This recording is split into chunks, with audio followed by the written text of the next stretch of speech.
Out here working, doing your thing. It's not easy, man.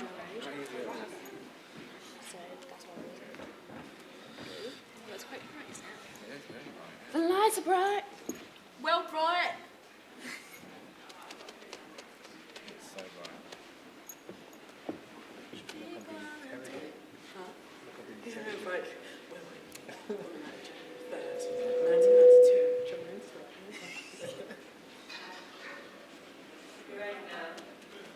You ready? Hi guys! I'm the Slumflower. I'm your host for our final panel of the day, which is all about monetizing your greatness. My real name is Chidera, or you can call me Chidi, and I'm surrounded by amazing, incredible people who have found a way to monetize their skills. So would you guys like to introduce yourselves, starting from you, Miss Snoochie? Yeah, hi, I'm Snoochie Shy. I've got 3 cats, they're all buff as well. But aside from that, I'm a presenter, a model, and a DJ. Hello, I'm Amelia Dimoldenberg, and I have a YouTube channel called Chicken Shop Date, where I date musicians, comedians, mainly musicians, in a chicken shop. And I also, what else? And I write as well, I'm a writer, and yeah. And you present, I've seen you present, everywhere. I just do it all, you know, do it all. That is amazing. No way can I top that. I mean, that's Yes, the you one. can. Yeah. I'm Imran. I run my own publicity company. I look after musicians, both UK and international based, and I guess I help them kind of steer towards brands and how to like make money out of them and guide them on brand relationships. I'm Chidera. I'm an award-winning blogger. I'm a writer as well. I'm also a speaker. Got 2 books coming out this year, which is really exciting. So, yeah. I'm Renell.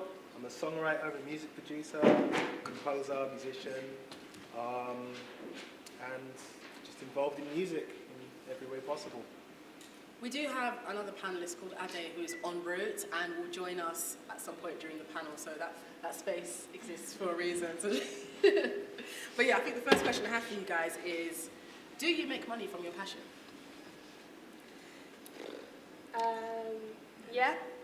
I make money now. I've been doing what I've been doing for around 5 years. So for the first 3 or so years, I was working completely for free for various companies as well, and still trying to do a job at Topshop as well, and then running a blog. But I've only become self-employed and having to do tax and stuff for the past 2 years. So I've now turned it into a career. I think the same with me. I've been working throughout school and throughout uni on like what I do on the side with Chicken Shop Date and writing and all the other things. But yeah, I've been working for free, interning for like years, what seems like my whole life.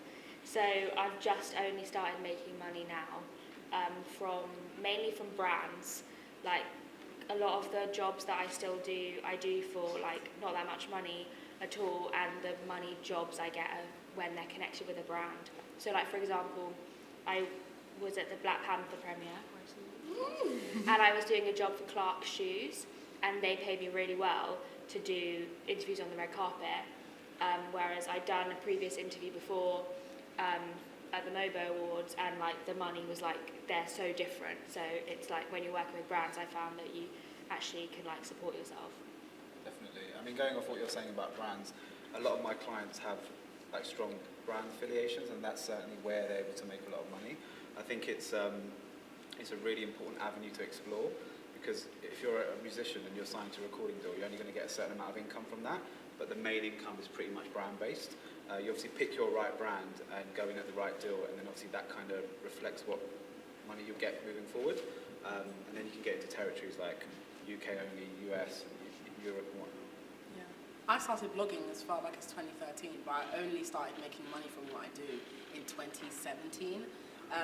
Part of why that was because I didn't know how to go about doing it, and in an industry like blogging, and Cheyenne, you will know this, it's really hard to go up to your peers and be like, so like, what's the connect, like, what's the email for like that Island Club? Like, you don't do that because it feels like you don't want to look like you're stepping on toes or that you're trying to, steal someone's connect or that kind of thing. And that mindset still does exist. And as much as I do think at times it's ridiculous, I do understand why people are like that, because you are protective of something that's taking you so long to get on your own. But that's why it took me so long to make money from what I do, because I didn't know how to go about it. But I also didn't believe that it's something I could make money from. I didn't know I didn't know there was room for me, because a lot of the time people don't know they need you until they see you. But I didn't know that people would need me. I didn't know that I would be wanted, because I didn't believe that I was wantable. So yeah, that's why it took me so long to start making money from my passion. But now I'm in a position where I was dropped from my job, but I've not started looking for a job anymore, so I don't feel like I need one now. I'm just like, cool, well, I'm good, and I'm making money from things that I care about, so I guess I'm in the right hands, and that happened for a reason. I kind of had a bit of a double-edged sword. I started making money from music quite young. I was about 15, 16.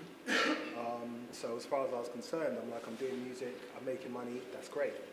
But as I get older and start doing bigger jobs, you start thinking, hold on, but how do I put a price on my worth when this is something I really love? How do I find a balance between that?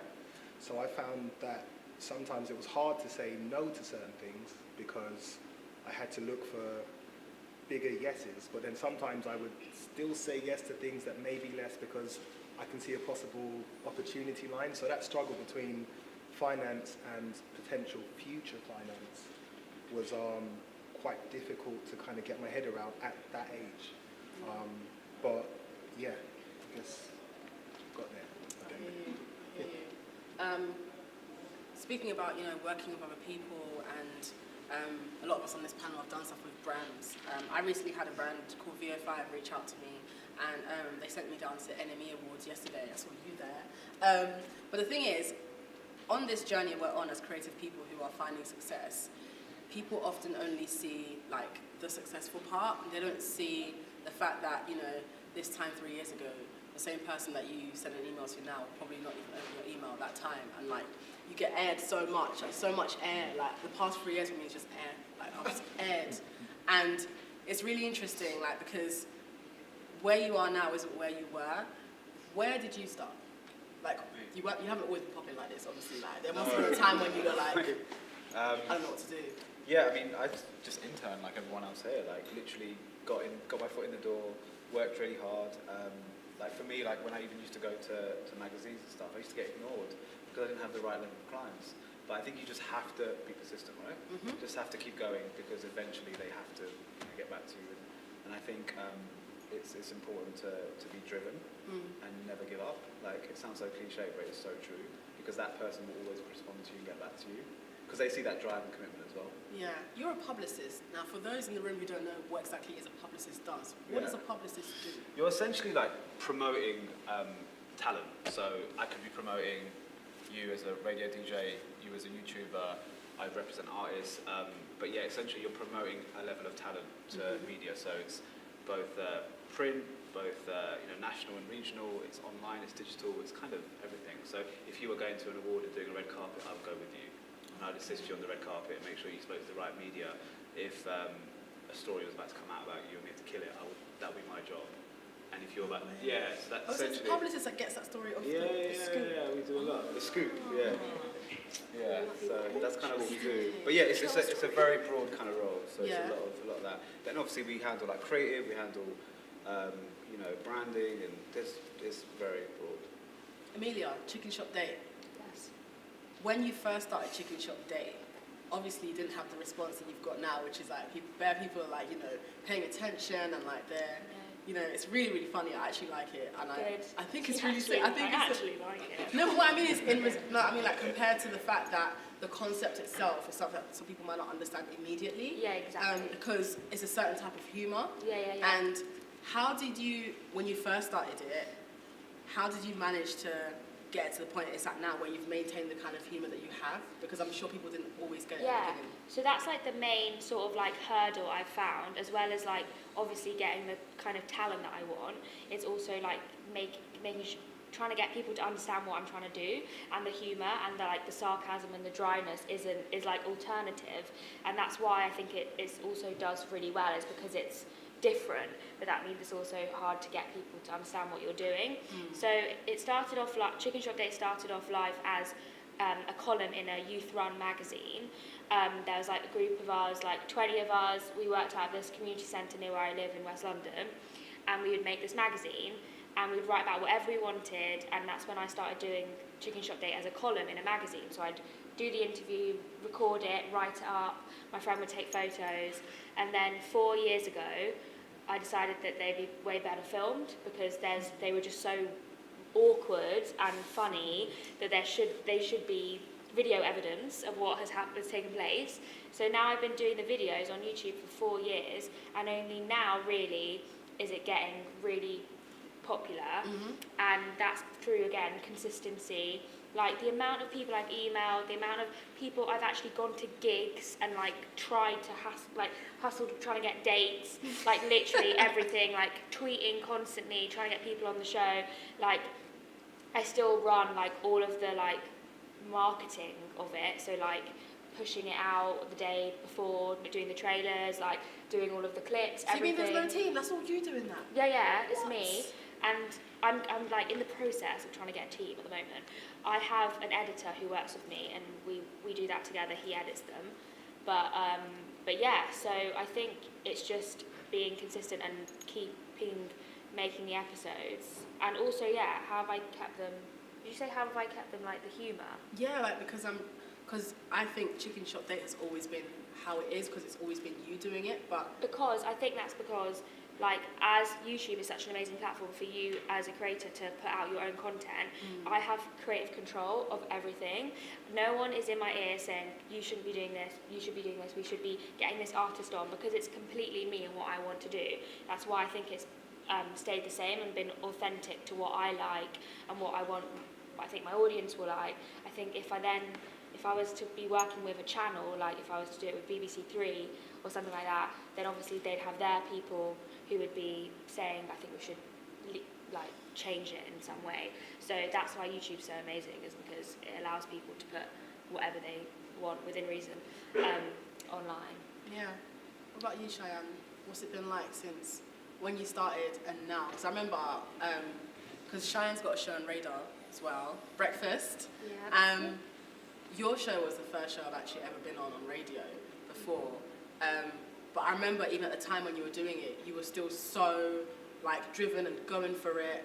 And I don't think anything has changed now. What's changed is just the fact that you've gained a lot more success, but you're still the same person that has been going for it and just hammering at it. Yeah. What do you think? Like, Yeah, I was just to say, what do you think is it that's just kept you doing that?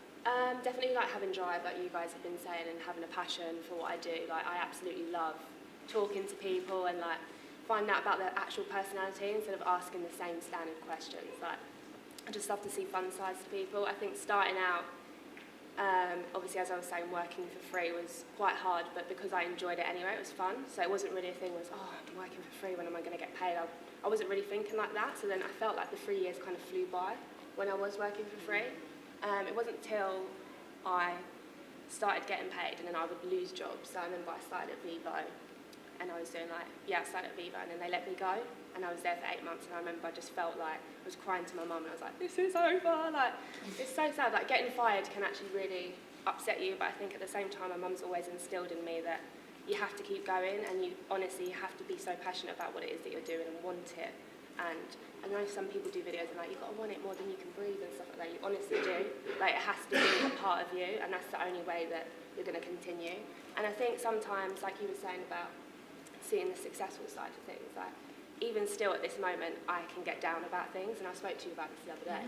I can get down about things, and I'm like, okay, cool, like, when's this going to happen, or when am I going to do more things? But it's like you can't even get into that mindset. You just have to think, do you know what, it's not when, it's just, sorry, you just don't get into that mindset. You basically, I'm not good at public speaking, by the way, but don't get into that mindset. You just need to just keep going and keep being driven and just keep being positive. And when you feel yourself getting into that negative place, just remind yourself that you're a boss and you can do it. If you've come this far, then you can go way further.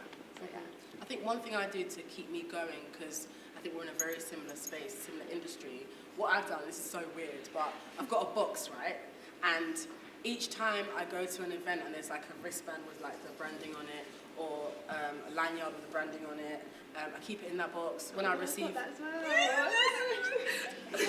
when I receive a package from a brand and they leave a little note saying, you know, enjoy your dress, have a nice life.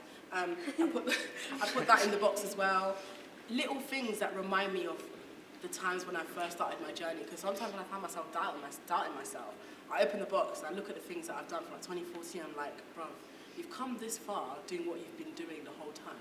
Just keep on doing it so you can do more. It's not that hard. And it's important that you put yourself in a position where you give yourself actual physical reminders of what you do, like physical milestones. Yeah. So it's important to have something tangible, right? So I was going to say, with me, I keep AAA passes.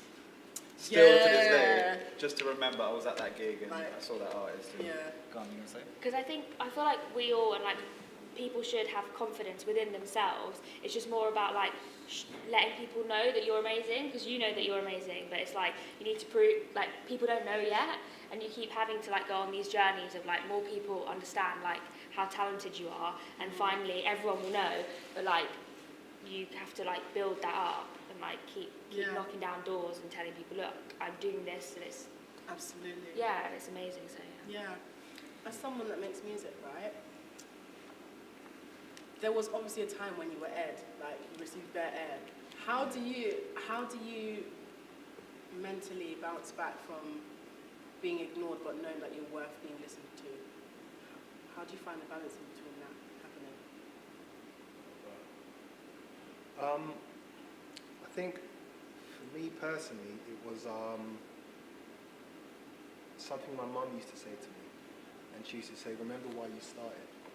And I didn't get into music for other people's approval of how good I was, and I didn't get into music to be able to make lots of money and just, you know, have a bath of champagne or whatever kind of madness they do. I got into music because the first time I heard something that really connected with me, nothing else mattered, and it planted the seed of a passion that was so much greater than the setbacks and the knockdowns. It was my kind of form of escapism, you know, whether I was sitting with an instrument or composing something or writing or just listening to an album. It was remembering what it felt like holding my first guitar that my mum bought for me for Christmas when I was 13. I can remember she was trying to hide it, but how do you hide a guitar in the house? So, and I go back to those memories, and anytime I've done anything and I've been like, wow, this is a serious blow to my career, or you get someone who tells you you'll never work in this industry again, I just go, I didn't start working in this industry for you in the first place. Like, I got into this because I was passionate about being able to create music like the people who inspired me, like the albums I listened to, that made me want to be a part of this interesting, use of a better word, interesting industry. And I think I always go back to that. I always say, remember why you started, because we can forget that sometimes. And I think we forget that because life likes to get in the way. You know, bills like to get in the way, other people's opinions, all these things can kind of start to cloud the source of why you even get up and want to do these things. And I find it's when you think back, for me, so I got into music when I was like 12, 13. I go back to that 13-year-old, and I remember that 13-year-old thought about nothing but sitting with a guitar, playing Wyclef's The Eclectic, or The Miseducation of Lauryn Hill, or Santana's Supernatural, and just losing myself in that music. I'm sure if I listened to myself now, I probably sounded pretty bad, but I felt amazing. And that was the most important thing. So that's my pick-me-up when those things happen, and I just kind of go, it's cool. Focus on where I started. So let's talk about self-worth and deciding how much you're worth, because obviously this is a panel about monetizing your greatness, and this is something that I struggled with. Again, as I told you earlier, I didn't start making money from what I do until 2017, which is like, what, 5 weeks ago, which is weird thinking about that. I think what I've actually done that's worked, and it's so weird explaining it, is when someone approaches you and they ask you what your fee is, and you find yourself just trembling like, I don't know what to say, like, I don't know what my fee is. What I do is I add 15% to what I would have said. So let's say someone approaches me and they're like, oh, we would love for you to be sat on a panel in 2 weeks' time, and yeah, we think you're really great. What's your fee? Maybe my mind is telling me to say £100, and I'd write £125. And you'll find that a lot of the time they actually say yes, and then you're like, oh man, I should ask for more, man. What? Another thing I do as well is I just go crazy and just say something really, really ridiculous, like £2 grand, and then they'll be like, oh, unfortunately we can't do that, but we can offer you 500, and I'll be like, yeah, I mean, I'll pretend, I'll be like, I mean, just because I believe in the brand, the cause, I really am connected with the cause, I'll just sell. But realistically, in your head, you're like, 500, what does that mean? So when you did it, the first time that happens, I'm telling you, you will never go backwards again. First time you go over what you thought you were going to say, and they actually say yes to you, you're going to be like, yeah, that's a new standard set. So it's about plunging and being like, I'm really scared to ask for more, but I'm going to ask anyway because I know I deserve more. What about you guys? It's a very awkward conversation, isn't it? It's like negotiating fees is just what I had a manager, but now we've like parted ways, like amicably, just she wasn't going in the right direction.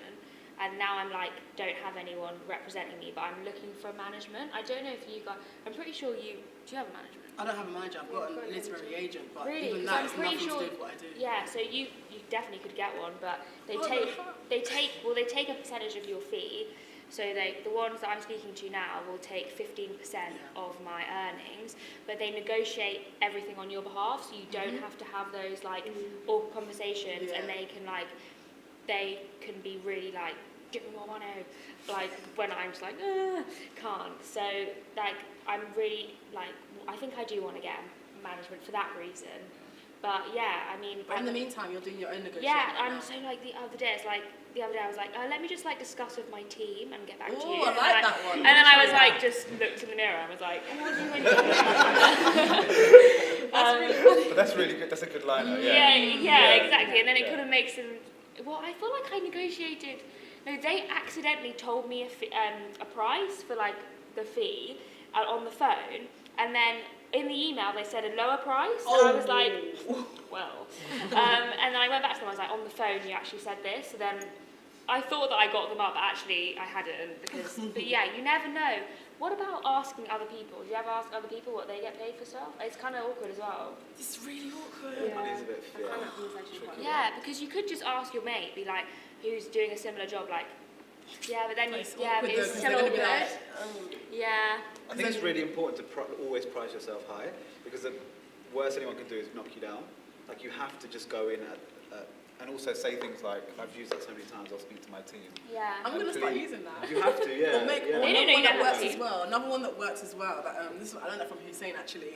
He made a separate email address. Yes. Right? Yeah. Yes. He loops himself. He loops that email address into the conversation. Be like, okay, now I'll put you in touch with my management. Yeah. Yeah, I used to do that. Yeah. I've done that. Like, back in the day, I think when I first started working on my own, chasing labels for payment for like fees, I used to be like looping in my accountant. And my account was info at, do you know what I mean? That person, and then they literally go, oh, you need to get back to him. So I think everyone does it. That's a trick, and also like your team. The team. The team.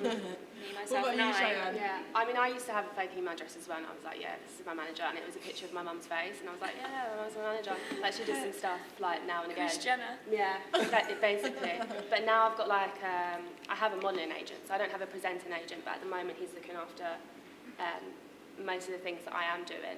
But in terms of money, I think obviously it's always good to get paid and, like, set your price high, but sometimes there's things that I would still do for free. So I'm DJing on Friday for a really good event, but I'm not getting paid for it, but at the end of it I have like a 2-page spread in a magazine. Damn, that's a negotiation and a So half. things like that you can do for free. I don't think like you always have to work for money. I think sometimes like you can make other deals and it's good for you as well. Yeah, I've learned that as well, like with negotiating. You might even have had experience with this as well, where sometimes people can't offer you money, but they can offer you long-term value that isn't always immediately shiny and glimmery. So it's like, for example, with you, they approached you and they're like, you know, we ain't got money, but we can give you a 2-page spread. But you know, by yourself, you know what you're trying to achieve. You know that 2-page spread will put you in a position where you can achieve that long-term. So this is almost like a stepping stone or a trampoline to where you want to go. So to other people, it might be like, oh, why are you doing it for free, man? You're better than that. But to you, it's like, yeah, but I got a long-term vision. And then also like, with my agent, like he really understands me anyway. But I think with some things, like he will do like a big budget and things. But then there's other things that are small budgets, and he's like, no, you shouldn't do it because it's too small a fee. But then I'll loop him out of it, and then I'll just end up there anyway. He ask you like, what are you doing? Yeah, but he knows now, like he just knows. But I just feel like sometimes if you believe that it's worth it and it's a good experience, and even if they are paying you a small amount of money or nothing, but you get something out of it, especially like if you're trying to be a presenter, like if someone's approached you and they don't have that much of a fee and you think, okay, I do actually want to get interview experience and interview people, like that's great for your show reel because then you can send it out to clients and try and get an agent and build an actual TV show reel. So. But saying that, I also think it's like agreeing with your agent. I think it's important to also say no because I know the immediate thing is like, oh my God, if I say no, they won't be interested. But if they really want you, trust me, they will come back and they will find the money. And I say that to my clients, like, oh, we should do it, shouldn't we? And I'm like, do you know what? They're not paying you the right amount of money. They've got it, and you know they've got it. It's also your value, that self-worth, going, do you know what, I'm worth this kind of money, so until you find it, that's when I'll commit. So sometimes saying no is actually more valuable because it sets a precedent, and it's obviously such a small industry, and everyone knows each other. So if you do one thing and you commit to it at a certain bracket, then everyone else will know that you've gone there, and then they will expect the same. Yes. So how do you kind of manage that? So I think that's really important to sometimes just say no. Yeah, I think saying no is a good thing as well. Just I think with like modelling companies, you understand, just like working with brands, I think sometimes you can get asked to do a campaign that it's nothing that you would wear, it isn't anything related to you, but they will offer big money, and I've turned down a lot of campaigns before that offer amazing money, which my mum will be like, just do it anyway, and I'm like, Mum, like, it's not about that. It wouldn't make sense to see me doing like a random campaign, don't want to say any names and stuff, but yeah, so saying no sometimes is actually good, like, even if the money is big, you've got to make sure that it fits in with you and represents you as a brand. Have you ever been in a situation where, you know, you've been approached to perform somewhere and they're not necessarily paying you, but do you see long-term or extensive value in it outside of money? And how did you come to terms with that negotiation in your own head? I think when I was coming up as a session musician, I remember that it got to a point where I was killing it. I was cool. I was kind of doing a lot of gigs, and I was starting to think about getting into being an MD, musical director, which I'd done in the theatre world, but not so much in the commercial and pop world. So I got offered, and I always chose my gigs by a very simple question. Would I prefer to do this gig or be at home practicing? It was as simple as that. If I went into a rehearsal room and I hated the vibe and I'm like, I could be at home practicing, like I had enough of those situations to start to read it quite quickly. You kind of go, oh, so we're doing this, we're doing that. But when you're not seeing certain facts that you need to get the job done, you go, this is going to be long, I'm out. You start to kind of, through experience, realize these things quite soon. But I found with knowing that I wanted to switch from just being a session musician, to going into the musical director's role, I would take a few gigs for lesser fees because it was the experience that I needed to kind of figure out what needs to be known and how I can implement my style into that. And one of the first musical director jobs I took was for a guy who came down from up north, from Ireland, to do a Made the Bell session, and it was Maverick Sabre. So that kind of kick-started my MD career almost vertically. It was like, let me try this little thing, and then bang, we're doing Made the Bell, we're doing a few gigs, and it was just like, oof, can you MD this, can you MD that? And I was like, yeah, because it was a chance I took on an artist that I liked the music of, but be an opportunity that I was trying to create for myself. So the worth wasn't just financial, it was experience-based, you know, so it's not always, well, like you guys said, it's not always the immediate money, it's the money that comes later down the line from actually choosing something that you see the worth in. And it's only in hindsight you can look back and go, oh yeah, that happened and that's why I'm here. Yeah. But while you're in the present, you don't know. So I always think I don't overthink it too much. I go, does it feel good? Would I prefer to be at home practicing, or would I prefer to be here? And what am I trying to get to ultimately for myself? Yeah.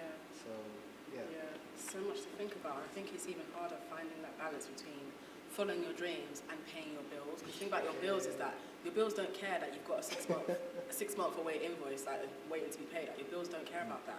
And that's the downside and the side that they don't really tell you enough about as a creative person. Sometimes brands will approach you, and they'll be like, yeah, it's gonna be £2,000. Yeah, we'll pay you 30-day window. Next thing you know, they're like, oh, we're gonna have to just extend that to another 30 days because of XYZ reason. Next thing you know, they extend it to another 30 days, and you're left waiting 3 months for something that you gave them the work immediately when they wanted it from you, but then with them, they're suddenly taking forever to pay you. And it's so hard to survive as a creative person who is popping on the outside, like you're doing well, your career's looking good, like you're blue ticked out, but then, like, you're still waiting on bearing. Bro, listen, the amount of invoices I'm waiting on, yeah. Same. I've been trying to invoice for a job, and it's taken me longer to invoice than the actual job took. Oh. I don't even want to go into it. It's actually stressing me out. Yeah, like how do you? Oh my gosh, like you as well. You mentioned chasing invoices. Yeah. Like, how do you stay sane? Do you know what? It is tough, and I think when you're working for yourself and you're a freelancer, working in the creative industry, where people do want your services straight away, so they want you for that job or that campaign or whatever, like do it now, deliver, and then you're waiting 30 days, 60 days, 90 days. You really have to be persistent. You have to also just establish your kind of, like they might have their terms, but you've got to relay, these are my terms moving forward. So what do you do to avoid that happening? I mean, obviously for the first year, I'd say working for myself, that I faced the same hurdles. Like I was chasing invoices for 3 months and I was like, this is insane. But after the first year, I literally established, I have an accountant now, and the accountant chases for me. So I think having a rep or having a fake rep really helps because then they set the kind of precedent, and I feel like, why is it okay for someone, this is how I always say it, I was like, so you're sitting on the other side, you work in a corporate company, we do a 9 to 5, you get paid a salary, why is it okay for you to get paid on time at the end of the month like everyone else, but then I have to wait 3 months? And they go, oh yeah, that's really true, we're going to change that for you right now. But have you said that in the email? I said that all the time, listen. And also, most of the time, these corporations, their accounts are based like in India or in like the Philippines or whatever, so you're dealing with someone that's in another territory, but it's very important to say, are you getting paid? And they're like, yeah, we are, but then why am I not? Like, just because I'm freelance? What is that? What makes it okay? I've heard that some people have set like if late payment, so if you're late with a payment, then you have to pay more. Like a fine like or something. if you're like over 30 days, each day you're over 30 days, I'm going to charge you £50 more a day. And you put that in the contract. So do you like draw up a contract when brands approach you or something? Like how do you do it to prevent or minimise the amount? I guess you set your terms out. So if you don't have a lawyer, then you set your terms out in an email. That's almost as good for in court, because you laid it out. You said these are my terms, and they have to abide by them. And if they don't, you can always refer back to that original chain. You have to pay me within this amount of days. Yeah, and you've literally just got to detail all that kind of stuff. So and it's hard because if they say, well, I'm sorry, we can't agree to that, then what do you say? I'm not doing the job. So that's I mean, I think there's some level of compromise. People, it depends what it is. You know what I mean? I think it depends on the job, but I think it's important to establish that from the offset, and a lot of people don't, and I never used to. And there's even now I work clients for like a campaign is 6 months, I haven't been paid, or I was paid in the beginning, but it's gone on to the following year, and I'm like, okay, no, it doesn't work like that. So you'd have to establish it from the beginning. If you don't, because they'll expect it's okay. So. That's definitely one of the hardest parts of being a freelancer is having to chase your payments, as well as having to always be getting another job and never knowing when your next job is going to be. That's definitely really difficult too. But yeah, making sure you get paid is number one. What about you, Cheyenne? In terms of payment and stuff, I don't think, because I've got an agency, he sends back the invoices and stuff, so I don't. Yeah, that's the positive of having an agent. They do that for you. So how do you guys go about finding an agent? Because for me, my agent actually found me. My agent's a literary agent, so what that means is that they handle like my book stuff or sometimes broadcast stuff, so to do with like, interviews or television stuff regarding my book. But outside of that, I still do everything on my own. But for me, it feels good when my agent forwards stuff to me that people have approached them for on my behalf, because it means that I'm still popping, and it means that whether I had an agent or not, I'm still going to be doing what I'm doing anyway. And it's just, you've got to see your agent as someone that you don't necessarily rely on, but someone that adds value to the value you already have. Because if you rely on your agent for everything that you're doing, you're not going to go as far. Because if they choose to drop you, if they suddenly feel like you're not worth their time as much anymore, or if they find a new client that gets them a lot more money, they start to put their attention there, and then you start to feel like, oh my god, what do I do with myself? So it's all about like, look for an agent if you want to look for an agent, but I think once you find your own value first, stuff like that comes to you. Like, I feel like in life your team kind of like slowly comes to you. Like, what do you guys think? Like, eventually, like people that can do stuff for you will eventually come and seek you because they want to add value to you because you're so valuable. Yeah, there's an old saying which it sounds so cliche, but it's true, man. It's build it and they will come. Yeah. You know, I'm a big believer in that. It's sometimes you're trying to make a space in an industry that doesn't want to let you in, so you make your own space, and then people start going, yo, what's going on over there? Why is that popping? Yeah. And yeah, you just kind of really understand that actually what you have here is something that's quite unique. But I think what happens sometimes is we look externally all the time. We go, well, we want to do something like that or like that. But I guess the greatest thing we have is our imagination, and we forget that sometimes. And a lot of our ideas or a lot of our goals and dreams and aspirations, like literally came out of thin air. You're sitting at home one day and you're like, I could do this, or I want to do that, but this way, or with that kind of swag. And all of a sudden you have something that no one else is doing, but sometimes people don't go forward with it because you've had the idea, you think, well, everyone's probably thought of that, and actually they haven't. So I always think building it and they will come. You know, you find people who see what you're doing and they go, man, I'd love to film something for you. Man, I'd love to play with you just to get experience and being on the road with the artists you tour with and stuff. And then you start to kind of realize, hold on, maybe I'm onto something, because, you know, who's going to want to work with someone who's not doing something that looks inspiring, different? So, yeah, I'm a big believer in building it and they will come. I'm also a big believer in collaborating. You know, finding someone and going, hey, I like what you do, here's what I do, maybe we should have a chat. Let's go for a coffee. I drink hot chocolate, I don't do coffee, so it feels weird to say it, but that's what you say, right? And also, sometimes recognizing your weaknesses can be a big strength, because there's someone out there who loves doing what you hate. And then all of a sudden, it's like, well, like for example, for me, I love creating music, but I hate all the technical bits in between, whether it's like getting stems ready and mixing things right and blah, blah, blah. But I have one of my best friends is an engineer, and he loves that stuff. So we work well together, because he's like, yeah, it's you know, I've taken out 4K off the top end and stuff, and I'm like, is it a bass or a drum? Like, that's all I want to know, you know? So collaborate with people who actually may be passionate about what you're not into doing, and then all of a sudden you've got this force that's to be reckoned with, you know? So. Yeah, I've learned as well, and I think you guys can relate to this, where we look at our peers that are doing cool stuff, and you're like, oh my god, like I wonder how that brand found them, or like how did they manage to like snag such a sick booking? Like that's I feel so like with sick. you all the time. Cool. Do you know what it is though? Do you know what I've learned from doing that is that like a lot of times, yeah, on the outside it looks like there's bare complex conversations going on in the back, like, oh, this is so sick. But really and truly, a lot of these brands don't even know they need you until they see you. That's literally it. Like they just don't even know you exist. And that's why that person that you saw that got picked for it, got picked. Sometimes it's not because you're crap, it's just because they haven't seen you. And I remember in the early stages of what I was doing, I used to think, oh man, like, this person has like less impacts than what I'm doing, or like they have less followers, whatever it was about that made them get booked for something over me. And I think that it's because I'm not good enough, that's why they got picked. But actually, it's because, remember that when brands are doing outreach, it's not, let's use Clarks as an example, it's not Clarks as a force that's like reaching out to you. It's one person that's on their team, on their PR team, who knows a limited network of people, and they're most likely to always go back to that network that they know. So it doesn't mean that you're not good, it's just because you're out of their range. But when you end up bumping into them and they're like, oh, you do that? Oh, where's that you? Then they'll be like, actually, you know what, I've got something in mind that might relate to what you do. Here's my email, let's talk later. And that's literally how it happens organically.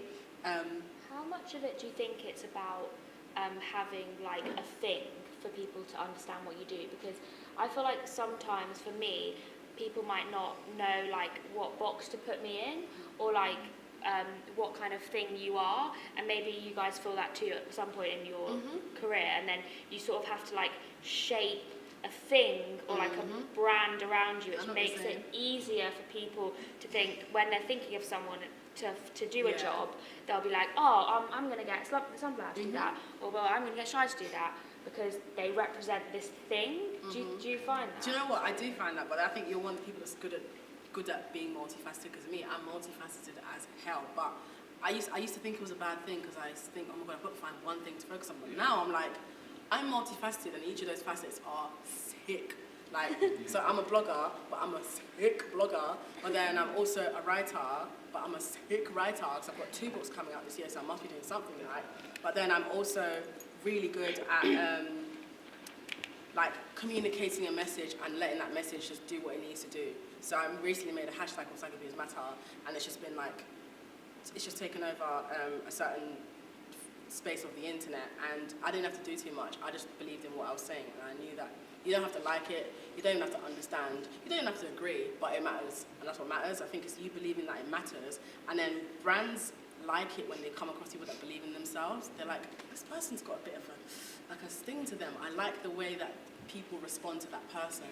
Let's get that response too. Right, yeah. That's literally it. They like how you communicate with people. It's all about communicating and you believing boldly in your message. You don't have to be that brand's, you don't have to match that brand's values for them to want to work with you anymore. I think things are changing now with the way brands are working with people. Like, it's not just about immediate values anymore. It's more about expanding the conversation to wider people. There's association as well, and going back to what you were saying about like, you know, like you fitting into a certain box and then people being picked over you and whatnot. It's like, I feel like a lot of the industry also looks at like how it's developed. Like for someone like you, I feel like a lot of people watched you grow and watched your platform become bigger and bigger. So they might not immediately understand it, but now they do because you started getting the level of talent on, you started getting the hits, you started getting the awareness. So sometimes those things do take time, and I feel like you have to be patient and let your brand evolve.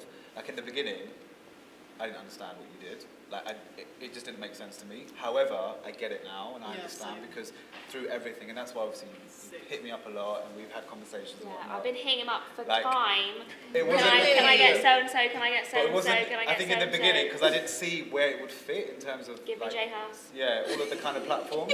But now it's grown and it's evolved, and I completely understand. I feel like you are working with some of my So when I talent. email tomorrow, you're going to be like, Yeah. Do you know what? It's really important that you mentioned that, because I've realised as well that brands are now doing this thing where they're now working around people like us. So they're actually realising that people like us, like chicken shop date is a sick concept, yeah? But I'm sure at the beginning, like you said, you didn't really get it. But now that you've been consistent and it's picking up traction, brands now like, We want some of that.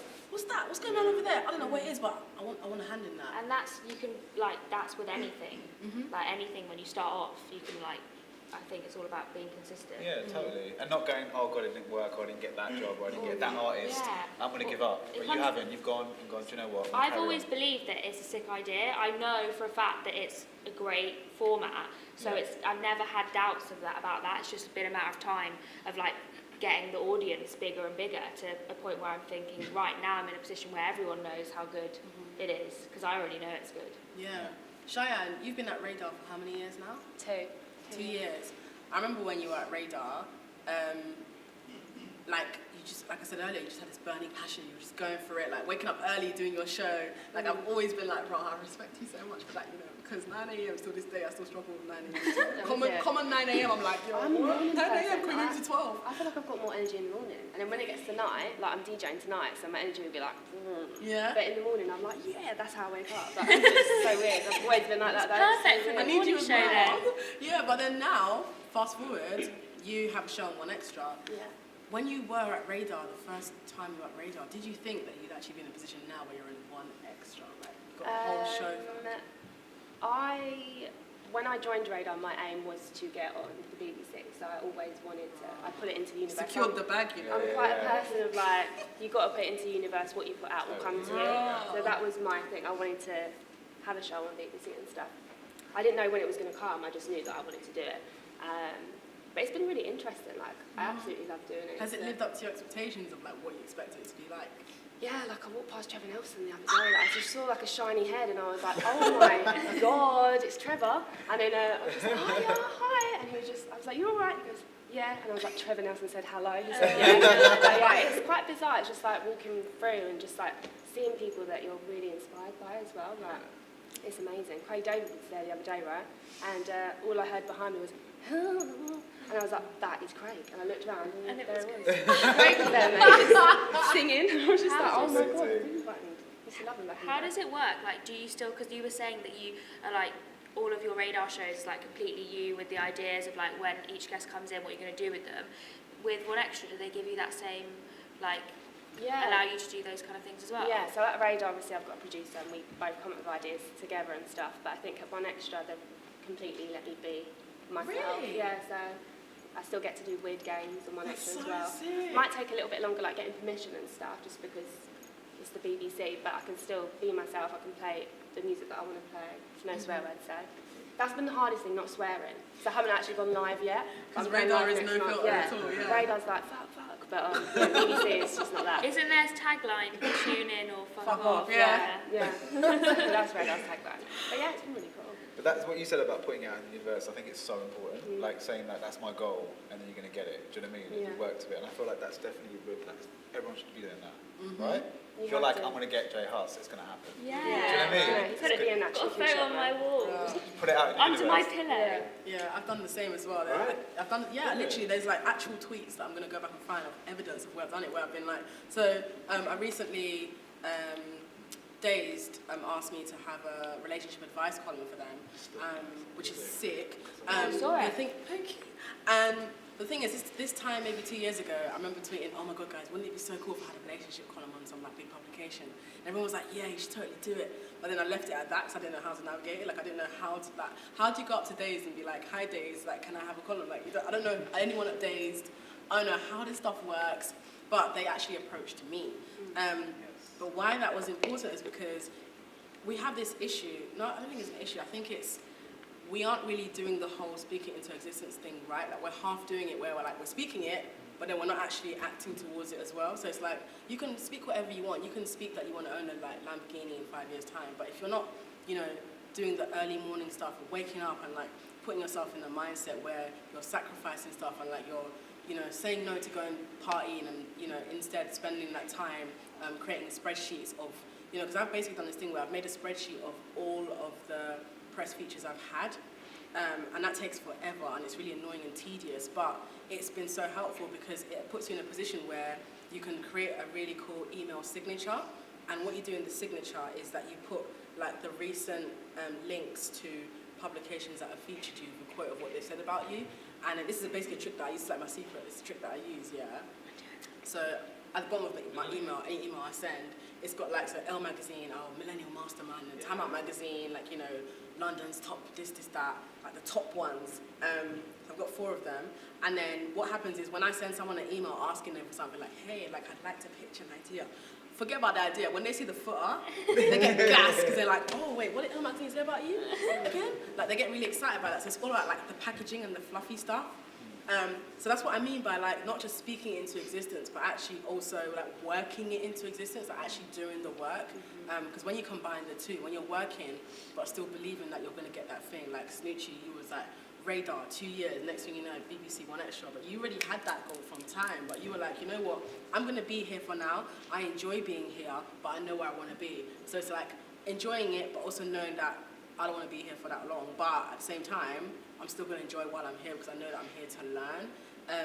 What about you? Like, do you feel like you're in a position where you've seen that other people are doing really cool stuff and they're like, you know, at this kind of pace, and you feel like you're relatively stagnant or something, but to you it still has value because you know that you're learning from it and you're growing from that experience?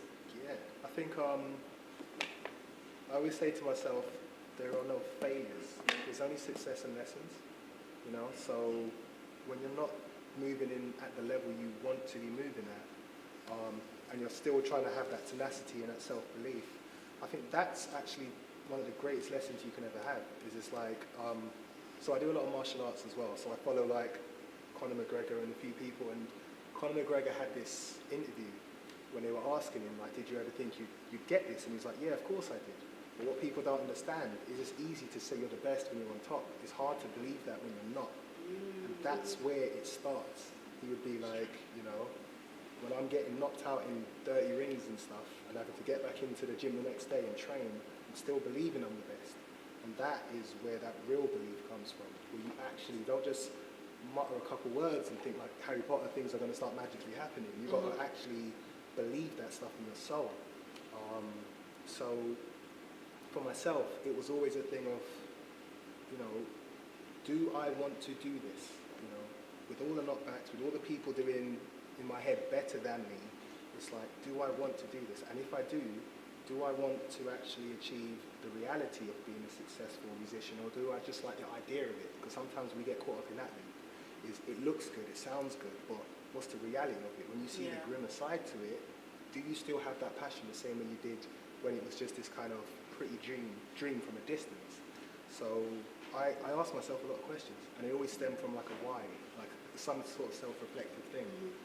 And that has kind of pushed me through more than anything, because if I still want to get up and do it when everything in my reality is telling me this isn't working for me, that is the push that actually takes you to the next level. It's like, there's an old saying, they say it takes 10 years to become an overnight success, you know? So what people, like you guys are saying, what people see is now, and what we look at is other people who are doing well now. But did you see all the times when nobody believed in them but them?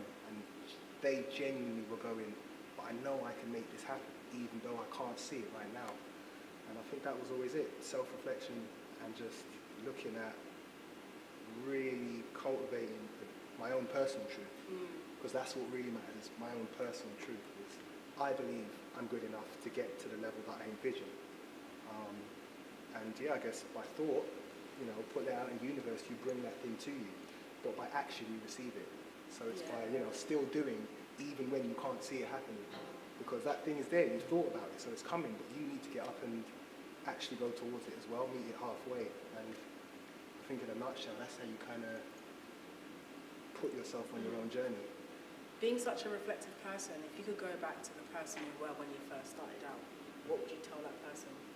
Chill out. Chill out. Need to chill? Because I was 15 and I wanted everything to happen yesterday, you know? And I remember a really good family friend of mine, she does a lot of stuff here, Sharon D. Clark. She said, you won't come into your own until you reach your 30s.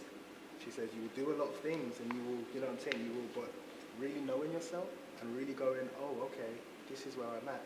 And I was like, no, you're wrong, I'm 21, it's too late, I failed, it's all gonna, you know, I tell myself to chill out and just enjoy the moment, because in hindsight, I can see how every move I made got me to where I am now. But back then, I was frassing out over things that I could have been at home playing PlayStation, not stressing, like, you know, or practicing or hanging out with people. Like, there were, like, once this moment's done, that's it. So you either look back at the memories and you reminisce or regret. So I wish I was just a little bit more chill, you know, always ambitious, but I didn't have to be so tense about it, you know. I wish I was a little bit calmer. Yeah, similarly with myself, if I could go back in time and give the person I was when I first started advice, it would be figure out first why you want to do it before figuring out how you're going to do it, because the how can always be figured out at any time, but why you want to do it is the most important thing, because that is what influences how far you're going to go in your journey. Because if you don't know why you're doing something, then any little thing can make you give up, or any little thing can kind of, you know, throw you off course or distract you. But if you know why, like, again, we use you, Shine, as an example, like when you got into radio, you knew that you wanted to have a spot at BBC somehow. You didn't really know how you were going to do it, but you knew why you were getting into the craft that you were getting into. And eventually, hey, how you doing? and the timing, though. do you want to introduce yourself? Pardon? Do you want to introduce yourself? Oh yeah, sure everyone. My name is Ade OG from Link Up TV, one of the founders of Link Up TV, which is like an online media platform on YouTube and stuff like that, you know? Cool. Hi, Ade. It's good. Right, so I was saying to Cheyenne that she knew why she wanted to do it before she figured out how she's going to do it.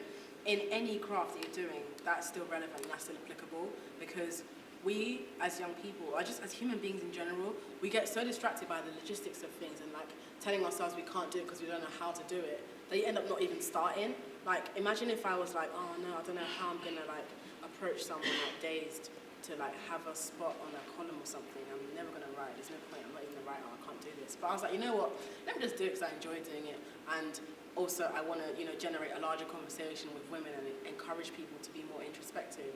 And then the how happened by itself. Like, they approached me. So it's like finding purpose before finding like monetization or finding immediate gain through other people. It's just like purpose first, and it probably sounds twinkly and cheesy, but purpose is what's keeping us here. Purpose is why you've chosen to wake up and come here today. Like, it's all about purpose. What about you? About what I would say to Like, myself. yeah, what would you tell yourself? I think I would say enjoy more. I think it's really important to enjoy, and also just have fun. Like, we work in an amazing industry. It's creative, it's fun.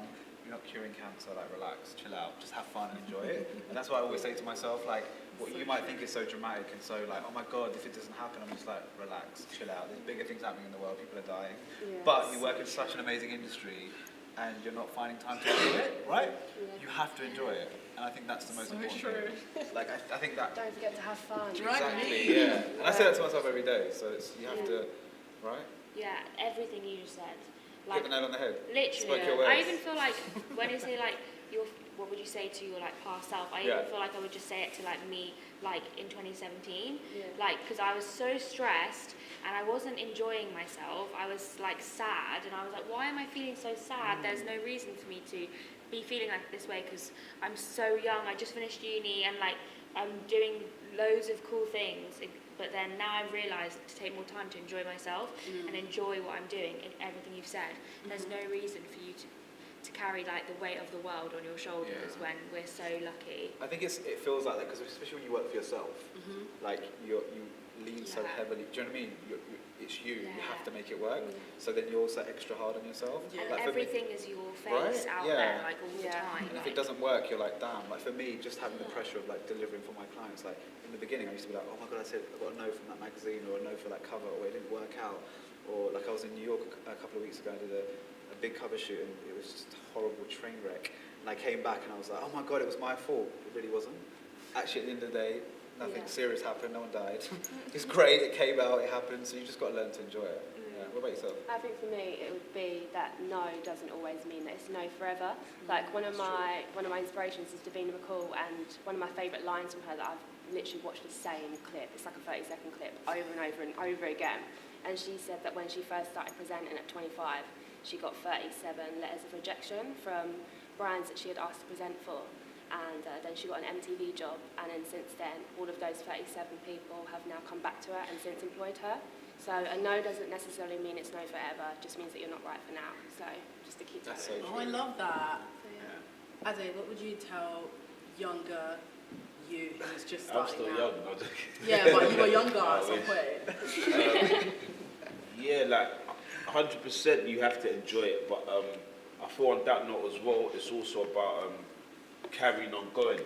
Like when you start anything, it's never going to go smooth sailing, you know what I'm saying, ever, anything you do, but as she already explained, you're going to get a lot of no's. It's about literally overcoming and jumping over these hurdles to carry on going. So like what I'll probably tell my younger self is just carry on going, because I feel like there's a lot of opportunities that I probably didn't take from like just giving up, from saying, oh, you know what, let me not even go down that road because there's a lot of rejection down that road, you know what I'm saying? But I reckon if I carried on going, so it's just like carry on going, persevere, keep going, don't stop. With Link Up TV, did you receive no's in the beginning? Absolutely, of course, like there's a lot of artists, established artists, at the time when we started, we kept hitting them up to say, oh, can we get an interview, can we get a music video, can we get a freestyle? And it was like, nah, it's cool, like, we're only giving freestyles to them, or we're only giving interviews to them, you know what I'm saying? Like, nah, you lot not really there yet. And we're still getting that all now, so it's like, it's just about carrying on going. So yeah, like, you're always gonna get rejection and all of that. So when you were receiving those no's, what kept you persistent? A big part of it is actually enjoying it, because this is one's hobby, like, this is I enjoy creating vision boards and storyboards and writing treatments. So it's like, if you enjoy something, you're gonna carry on going anyways. If you actually have a passion in it, if you're not just in it for the money, you're gonna carry on going.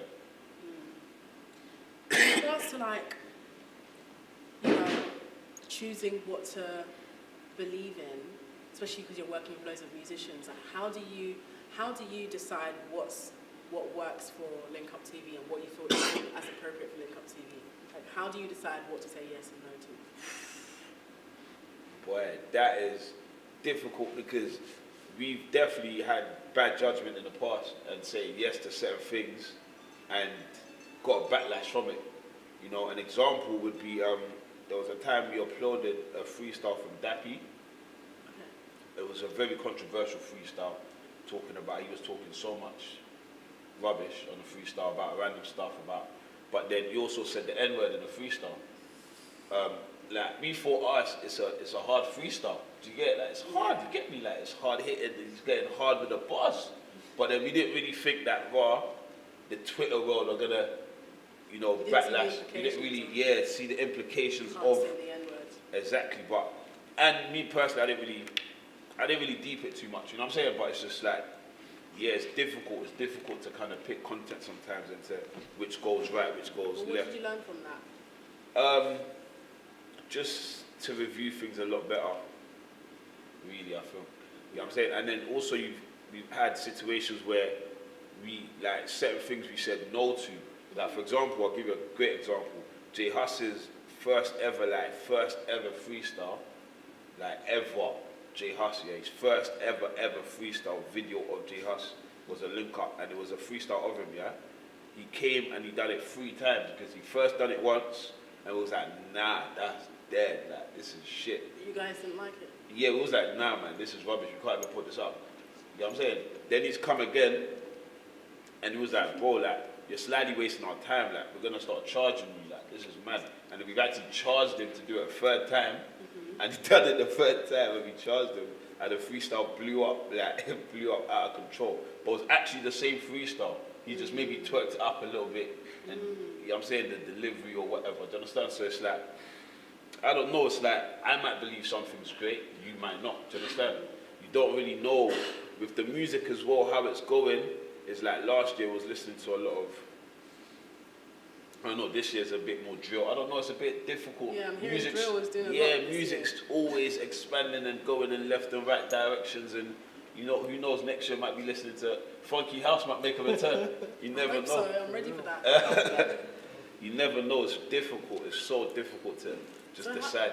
How long into Link Up TV did you start actually making money from it? Okay, in regards to the monetization of it, I'll probably say, like, what, real money? Or like money where you're like, because there's money, like, there's, you know what I mean? Like, there's money, and then there's I know, money. Like. okay, when you start making money, like, I'll probably say, like, after 3 years, okay. maybe even 4 years. Okay. Like, not 4 years, definitely after 4 years. Like, during that time, like, you did make a bit of money from, people will always maybe, like, cover your costs, so you always maybe broke even, I'd say, you know what I'm saying? But after, like, 4 years, like, we make a lot of our money through YouTube. That's why, like, I really, like, when they said about this program, about monetization, I felt like it's so important because people don't really cover it, It's super important. So about 4 years in, that's when obviously we registered the business, and that's when we actually, YouTube started paying like a bigger revenue as well, and like that's where we make a lot of our money from the actual YouTube. So during those 4 years when you weren't making any money, why did you guys continue? Just simply because of the passion, just because of we just wanted to see our friends grow in music, because we started from filming just our mates and stuff, you know what I'm saying? So we just wanted to see them grow in their music, and just to be better, like as a director myself, I'll go on holiday and I'll still film a video, do you understand? And I'll film my own little holiday video for myself, do you understand? So we're always constantly filming anyways and just being creative, so we just carried on uploading really on YouTube. So Link Up TV obviously has had so many musicians. You've had people approach you, you guys have approached people too. How do you go about approaching big musicians that like you might be like, oh my god, are they going to say yes or no? Like, how do you actually go about doing that? How do we go about approaching? Different ways, man. Like the best way, I always look at it, is relationships. So everything's built over relationships. So I would probably like if I knew that, okay, that's Drake, and then that's Drake's manager, and that's Drake's best friend. Let me even follow Drake's best friend on Instagram. Yeah, you know what I'm saying? Like, let me go around, so, you know what I'm saying? And then start DMing Drake's best friend, like, you know what I'm saying? Like, you with him, like, you with him, like, hey, what's good? Like, well, you're not together now, yeah, like, kind of thing, you know what I'm saying? Like, I'll hook up that little, you know what I'm saying? So that's how, like, we've always kind of. So is that how you've done it in the past somehow? Like, Slightly, you befriended someone's best friend? Yeah, like, not best friend, but you know what I mean? We've always tried to go around it, because hitting up an artist directly they probably don't even look at it. Like, if you was to DM any artist, it's probably their social media manager looking at it or whatever. Do you understand? I don't know, but it's like personal relationships. And then when you actually do then meet the artist, it's how they respond to you. And then if they have a liking within you, then it's like that can just kind of grow. And then other opportunities can come out of that. As creative people, I feel like we don't all get the luck of having our parents supporting from the beginning.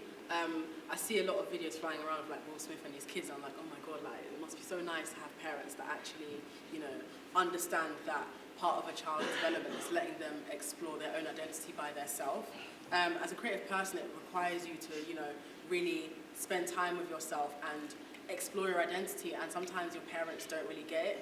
Do any of you guys, or have any of you guys ever experienced like parents just not being with it, or not supporting you in what you're doing at a point in your career? Snoochie's like, can't relate, sorry. My mum's been in the creative industry as well, so she kind of Really? understands. Like, What did she do in the creative? What did she do in the creative industry? she was a dancer and a choreographer, so she kind of gets it and stuff. But I think sometimes like it's hard. I know like my friends, they have parents that don't really get in and like go to uni, become a lawyer. Like, why are you wasting your time making music and things like that? But I think it's all about actually showing your parents, like, listen, this is something that I'm passionate about.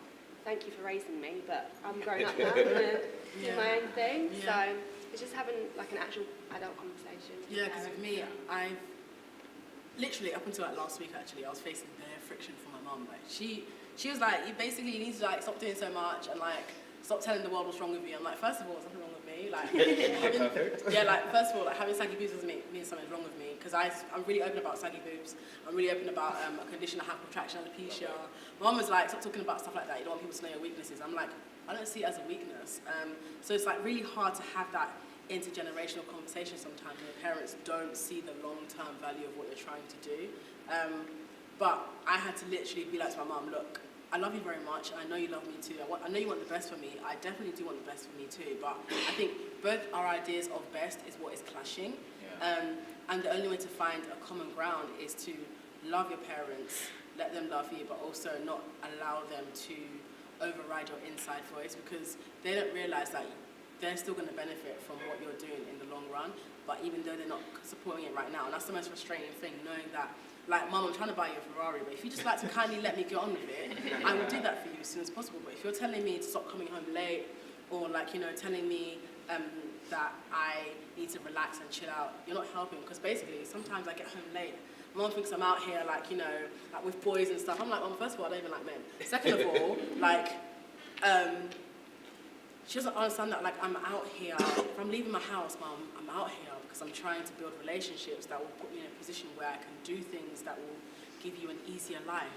And sometimes having that conversation with your parents can be so hard, but if you're in a position where you can't have that conversation, like with me for a long time, I would say just keep going, doing what you're doing, and It will happen eventually. it will happen eventually. Like they're gonna be like, she's not giving up. Yeah. You know, she's I think not. there's a generation thing as well, and also a cultural thing as well. So, like for me, like for years, my mum thought I worked in IT, but didn't know I worked in. Really? Yeah, Is that what you she told thought- her? No, she just assumed I worked in IT at a record label. And then I was like, oh, I work in like a record label when I do PR. She's like, oh, so you have involved in IT? I was like, but now obviously her knowing it's been like 7 years, and then going, okay, so you built your own company, so you have your own company, so what do you do exactly? I was like, I promote like a client.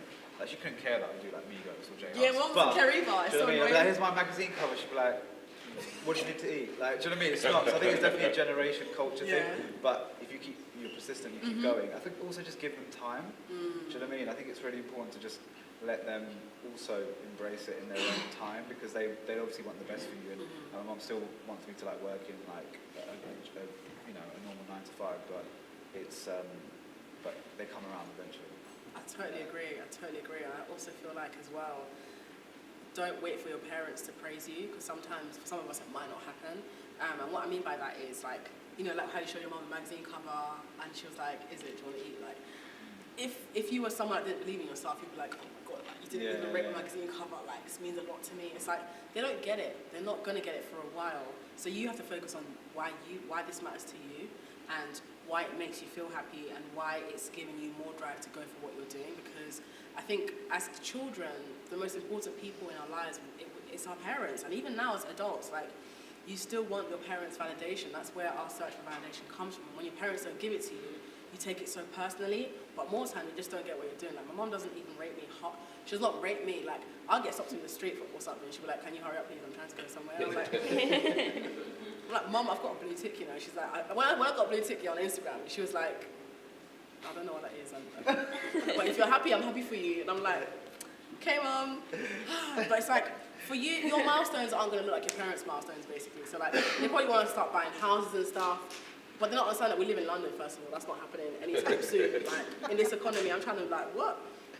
But it's about you understanding that your milestones don't need to look like anyone else's, and your joy doesn't have to look like anyone else's, and your idea of success does not need to look like anybody else's, as long as you know why you're doing what you're doing, who you're doing it for, what you're trying to achieve. Do you get what I mean? Like, what about you? What do your parents think of what you do? Yeah, man, like, for a long time, they didn't even support it at all. But for me, I don't know, like, my mum's single mum, she just wanted money, man. It's like, once you can provide and you show her that, yo, like, I can look after myself, and as well, here's a little bit for you.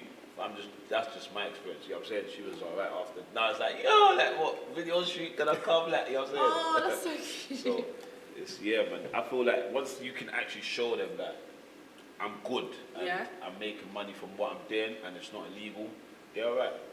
From illegal, yeah. I remember when I used to get money from stuff and it was like cash in hand. Mom used to think that like she just didn't know where the money was from, so she didn't trust me, and I'm like, wow, that hurts.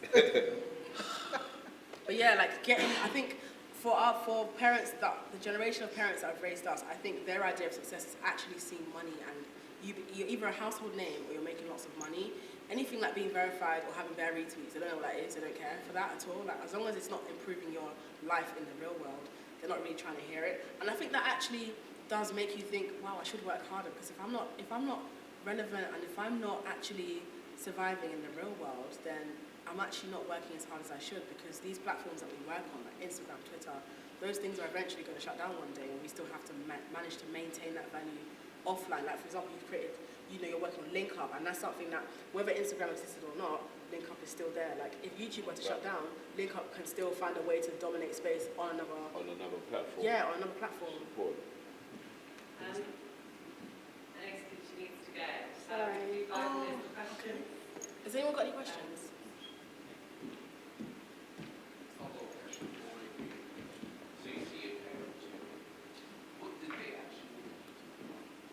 Do you want to answer?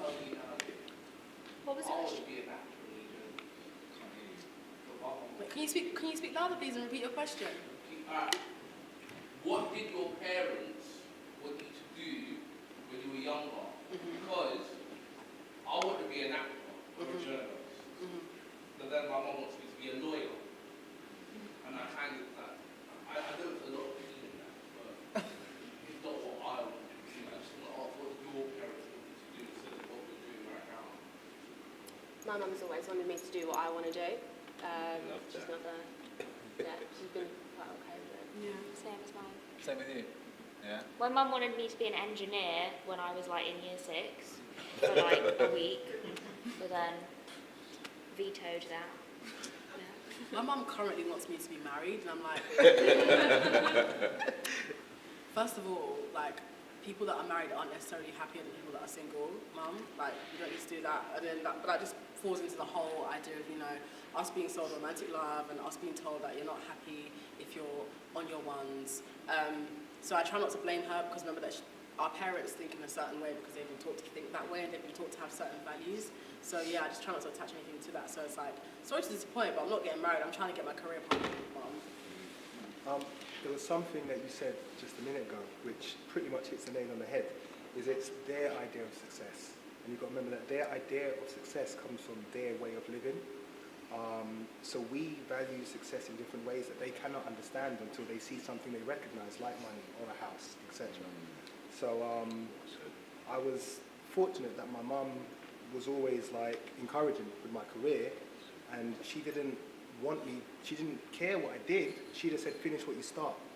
That was it. Do you know what I mean? She's like, whatever you get involved in, finish what you started. So I said, if I'm getting in this music thing, then I'm going to go from young, aspiring 15-year-old to getting to be 80-something and be Quincy Jones, you know, finish what you started. And it's hard because they can't understand that, you know. For me as well, my dad, similar thing. He was like, just do your thing. He wasn't around as much, so his thing was, you're a better man than me, son. You know what I mean? Like, and that was cool. So my granddad was the next person in line who I kind of looked for that guidance from. And my granddad's a musician, he's a trumpet player. So that was hard because he's a trumpet player and he's a Jamaican man who's in his 80s. So seeing me come up, he's like, Lord, nobody with that music thing, no, so you know. So that was hard for me to kind of take in. But again, I had to recognize that this is him looking at his experience of music. And it's only their experiences. So whatever your parents want you to be, whatever my parents or these guys, their parents want them to be, doesn't matter because it's not their lives, it's your life. Yes, it may have taken two people to make your life, but once you're here, do you know what I mean? Like, it's on you, son. Like, do you know what I mean? It's up to you. So it is what it is, man. Yeah, man. All I can really say is successful actors make more money than successful lawyers, I think. So trust me, you're good, man. Stay focused. You'll be alright, trust me. Sound like Black Panther, man. Trust me, man. Do you need to leave, Cheyenne? Yeah, I've got a DJ. Cheyenne's got to go, so I've can got everyone car please clap for pull-up. Cheyenne? Love you. Bye. I wish everyone all the best as well. Bye. Yeah. Mine's a social media based question to all of you. I'm in the field of dance and theatre, and there was a change like 3 years ago when you needed to audition, and sometimes they would say to you, how many followers do you have, and they would judge you for the role based on your Instagram. You know, they might look you up, and That's so mad. yeah, spoken with friends who've been like, you know. But this is about performance, isn't it? Yeah, so yes, my question is, in your own experience, like how important, so I'm really getting into my social media, Yeah. taking pictures and videos and getting into it, so it's just utilising it to understand where to go. So my question is, have you found that really being on it for your social media and your posts has helped you to get a job? Because obviously it's very important to stay with it, and do you find that people will give you a job based on your page? Yeah. Yes. This morning, the weirdest thing happened to me this morning, and I was like, okay, this is getting out of hand, and it's given me a new insight into how weird this industry is. So this morning, I was minding my business, just woke up, and I received an email from a big casting director, and it was for a new Channel 4 show. There I was thinking, oh, they wanted me to just promote it, post some stuff on my socials, or create some content that aligns with, you know, what the show's about. They were like, no, we want you to audition for an acting role. And I was like, I'm not an actress at all. What? This is really weird. And like, I opened the script and it had my name on it and everything, so they obviously knew what I do, and they wanted me to audition for an acting role for a Channel 4 series. And I was like, they've obviously approached me because of my social media, because they've seen I've got followers. But what they didn't do is actually look at my skill set and look at what I care about. I'm not an actor. There's no way I'm going to take such a role, embarrass myself, not being able to act, but also knowing that someone else who is just the same age as me has worked all their life and would dream of having a moment like that. And it's just ridiculous. It goes to show that, like, you've got to make sure that you have value outside of that. Because what happened to me as well was, I remember this time last year, I reached out to a really big agency because I was looking for an agent, and my friend Jams at One Extra put me in touch directly with the person that's the CEO of the agency. And they were basically, there was a bit of back and forth here and there, and I thought it was going somewhere. Then they were like, well, so basically what's happening is that you don't have enough followers, so we don't. And it was really annoying because it's like, you don't believe in what I'm doing, but you have to also understand that people like that, they are looking for immediate gain. They're not looking to develop talent. They don't want to do that. They don't have time for that when they're working with bigger talent that's already bringing them in 20K like per booking minimum. Like, they're not going to focus on someone that is, you know, developing. They don't have time for development. They have time for signing deals. That's what they're looking for. So you can't view yourself in that way. What I did was I just kept on building my own value, building my own value, and just like, yeah. And then eventually another agency approached me directly. So now I have an agent that's come and look for me. So I wouldn't attach too much to people that are looking for someone that has followers, because that kind of thing isn't going to give you what you're looking for, and that isn't going to align with your purpose at all. Because if people like that are only seeking numbers, I don't think they're seeking greatness. They're just seeking immediate gain, which doesn't have any lasting value. What do you guys think? Cool. Well, to be honest, it happens every day, like in my industry. Like, for example, we was gonna get a model for a music video, and there was a girl. I thought this girl was gorgeous. Like, I thought she's like, wow. You get what I'm saying? Like, 10 out of 10. No one's seen this girl in any other music video. She's perfect for the role. That's what I thought. Do you understand? Then there's another girl who's got literally, I think, like nearly 500,000 followers. Obviously, she got the role. You get what I'm saying? Like, it's just mad, because it's like she got the role because they thought that obviously the artist thought it would be better because she's got the followers. It would help the video. It helps everything. So it might not be, what's the word, morally right, I think, but it's how it goes. You just have to just get with it. Like, if you now have to up your social game, you have to. Like, it's just about what you're looking for from it. Yeah, because you obviously we're like in a digital world, and I feel like social media is, like, people say Instagram is essentially your business card now. Like, no one carries a business card. They always go, what's your Instagram handle? True. I think it's important to be aware of the power of social media and actually using it the right way, and having a channel that represents your brand and your worth and your value, but using it to its advantage. It's really important. Like, you have, as a creative, someone that's trying to get into the creative industry, you have to be, like, I think personally, you have to be visible on social media platforms. And I think how you differentiate between, like, people approaching you for followers, because you can buy followers, but it's the engagement. So if people are really people engage with you for your content, and you as well, it's because they're genuinely tapping into your brand. It doesn't matter how you could have 10 followers, but if you're getting tons of engagement, people should look at that. So I think engagement is the most important thing. So putting out relevant content to yourself, but using social media in the right way. And I've heard that clients and brands and like people in power and powerful positions are now looking at engagement statistics rather than followers. So You can buy all that stuff. Like, you could go back to, someone in Bangladesh that will sit there and tap your video and add views and follow you, and they're just robots. So you better make sure your content's hot. Yeah, so my advice for you would be, because this is what I've done and it's worked for me. Now, I have about 45,000 followers on Twitter. That's a lot, but relatively it's not that much compared to, like, my counterparts in the industry. But I get about 11 million impressions per month. So that means that 11 million times my content is somehow interacted with. So people are following me through that, or they're, like, looking at my stuff or clicking. So basically, people are concentrating on what I'm doing. But it's interesting that I get 11 million impressions, but I've only got 40,000 followers. So if I were to focus on having 40,000 followers, for certain jobs I wouldn't get booked. But if I show them, hey, this is my impressions though, like, this is what people are doing, like, this is how many people are engaging with me on a monthly basis, they're going to be like, that's a bit mad. Let's focus on that. So what I would do is take screenshots of, like, your engagement and create, like, a thing called, like, a little, it's like a media card or something like that, and it shows the numbers that you have, and it also allows you to actually know where you are, what you're working on as well, but also it makes people understand that you understand yourself, you understand your audience, because a lot of the time you can have a large audience, but if you don't even know your audience and know what your audience like, how can that brand trust you to work with you for that particular audience? So it's about, I might not have a large audience, but my audience likes this amount of stuff. They like you when I do this and that. I noticed that you, this brand here, I noticed that you like doing what my audience like doing as well. Let's work together. And that's literally how it works. So that's why micro-influencers, which is what someone like me would be considered, because I don't have 500,000 followers. I'm a micro-influencer, but I'm still getting big brands approaching me, because brands are now understanding that it's more about, like you said, engagement and having genuine organic relationships with your audience, because brands can't get that. Brands can't get organic relationships anymore because it's all about money, but they're looking for people like you and myself who actually know the people that we're around and know what they like, and it just looks all natural.